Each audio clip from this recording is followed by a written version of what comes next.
Bienvenue dans votre chaîne. Aujourd'hui, on se penche sur une question.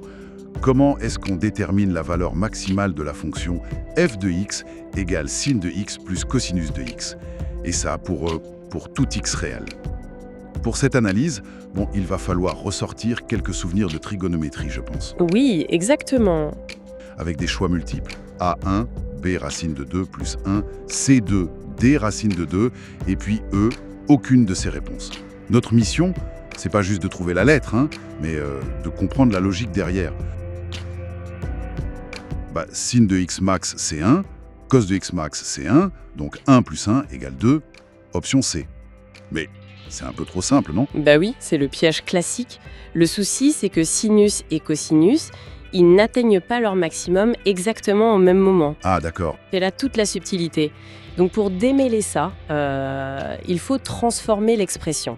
Et l'approche la plus courante et assez élégante, je trouve, c'est d'utiliser une factorisation un peu maligne. Une factorisation? Mm. Comment on fait ça? Alors, on va mettre en facteur racine de 2.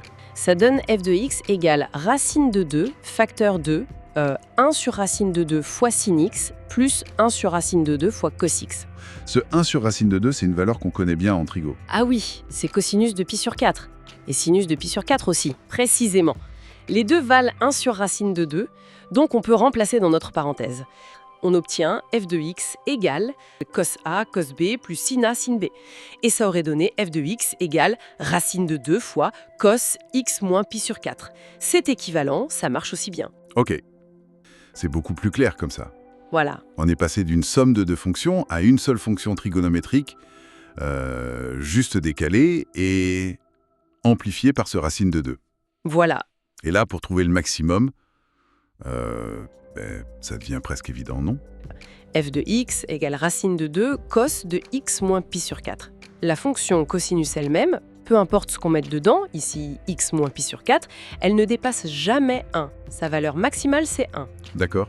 Elle varie entre moins 1 et 1, donc au maximum, cos de x moins pi sur 4 vaudra 1. Par conséquent, f de x, qui est racine de 2 fois ce cosinus, sa valeur maximale sera racine de 2 fois 1. Ce qui fait? Racine de 2. Exactement. Racine de 2. Et ça correspond à l'option D dans la liste qu'on avait. Bon, voilà.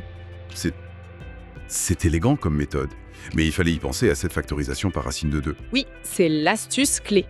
L'autre façon de faire, ce serait d'utiliser les dérivés.